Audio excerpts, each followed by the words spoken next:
Dans la matinée du 11 septembre 2001, 19 hommes armés de cutters, dirigés par un homme sous dialyse depuis une caverne forteresse de l'autre côté du monde en utilisant un téléphone satellite et un PC portable, ont réalisé la pénétration la plus sophistiquée de l'espace aérien le plus protégé au monde. S'emparant des passagers et des pilotes, tous d'anciens pilotes de chasse, de 4 vols commerciaux qu'ils détournèrent de leur route pendant plus d'1 heure, sans jamais avoir été inquiétés par un seul chasseur d'interception. Ces 19 pirates, religieux fondamentalistes dévots qui aimaient boire de l'alcool, sniffer de la cocaïne et vivaient avec des stripteaseuses, ont réussi à abattre 3 immeubles à l'aide de 2 avions à New York. Cependant qu'à Washington, un homme incapable de piloter un monomoteur Cessna a été capable avec un 757 de faire une boucle en descente de 2400 mètres à 270 degrés pour arriver en parfait azimuth et percuter le Pentagone au niveau du bureau des analystes du budget ou des employés du ministère enquêtés sur le mystère des 2300 milliards de dollars que Donald Rumsfeld, secrétaire d'État, avait annoncé manquant des coffres du Pentagone dans une conférence de presse tenue le jour précédent, le 10 septembre 2001.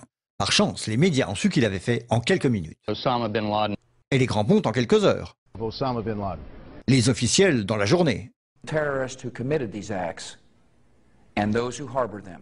Et les preuves sont littéralement tombées dans la poche du FBI. That a hijacker's passport was found blocks from the World Trade Center crash site, if you can believe that.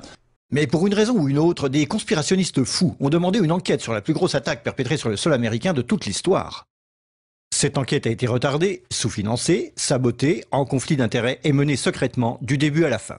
Elle était basée sur des témoignages obtenus sous la torture et dont on a détruit les enregistrements. Elle n'a pas mentionné l'existence du Building 7, Double Danger, Tetch, Sibel Edmonds, Ben Laden et la CIA, et les manœuvres militaires simulant des avions détournés et jetés sur des immeubles menés au moment précis où c'était en train de se produire. Elle a été trompée par le Pentagone, la CIA, l'administration Bush.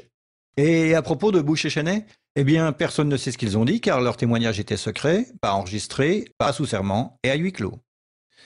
Ce n'était pas important de chercher qui a financé les attaques, car cette question a peu de signification pratique. Cependant, la commission d'enquête du 11 septembre a brillamment répondu à toutes les questions du public, excepté la plupart de celles posées par les familles des victimes, et a pu pointer les fautes des personnes responsables, bien qu'aucune n'ait perdu son boulot, déterminant que ces attaques étaient dues à... failure of imagination. Parce que... Nobody in our government, at least, and I don't think the prior government that could envision flying airplanes into buildings. Excepté le Pentagone, la FIMA, le NORAD et le NERO. La DIA a détruit 2,5 téraoctets de données sur Rebel Danger, mais c'est ok car ce n'était probablement pas important. La SEC a détruit les données sur l'enquête concernant les délits d'initiés avant les attaques. Mais c'est ok car la destruction des données relatives à la plus grosse enquête de toute l'histoire de la SEC fait partie de ses routines d'archivage. Le NIST a classé secret son modèle mathématique utilisé pour l'effondrement du building numéro 7. Mais c'est ok car le révéler aurait compromis la sécurité publique. Le FBI a argué que tout ce qui concerne leur enquête sur le 11 septembre doit être tenu secret. Mais c'est normal, car le FBI n'a probablement rien à cacher. Cet homme n'a jamais existé, et rien qu'il ait dit ne mérite votre attention. Si vous dites le contraire, vous êtes un conspirationniste paranoïde qui mérite d'être mis au banc de l'humanité. Comme lui, et elle et lui. Ben Laden a vécu dans une grotte forteresse des montagnes d'Afghanistan, mais il a pu s'échapper. Puis il s'est caché à Tora Bora, mais il a pu s'échapper. Puis il a vécu 10 années à Abbottabad, mettant en échec le réseau d'espionnage le plus efficace et le plus sophistiqué du monde et de l'histoire, tout en publiant vidéo sur vidéo en totale impunité, rajeunissant au gré des vidéos réalisées, avant d'être capturé par un vaillant commando de Navy SEAL dans une opération non filmée, durant laquelle il n'a pas résisté ou peut-être utilisé sa femme comme bouclier humain, et pendant laquelle ces as des forces spéciales ont paniqué et tué cet homme désarmé, censé être la meilleure source d'information de la planète concernant le terrorisme. Puis ils l'ont jeté dans l'océan avant d'en parler à quiconque. Puis 2 douzaines de membres de ce commando ont péri dans un crash d'hélicoptère en Afghanistan. Ceci est l'histoire du 11 septembre comme elle vous est rapportée par les médias qui vous ont dit la pure vérité sur... Et... They took the babies out of the incubators.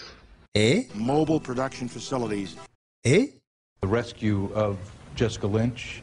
Si vous avez un doute sur cette histoire, vous êtes une chure de rat, un paranoïaque, un cinglé, vous détestez les chiens et les enfants et vous serez conspué par le monde entier. Si vous aimez votre pays et la liberté, la joie, les arcs-en-ciel, le rock, les chiots, les tartes aux pommes et votre grand-mère, alors vous n'émettrez jamais le moindre doute sur aucune des parties de cette histoire, à personne, jamais. C'était une annonce publique sponsorisée par les amis du FBI, de la CIA, NSA, DIA, SEC, MSM, Maison Blanche, NIST et de la Commission sur le 11 septembre. Parce que l'ignorance, c'est la force.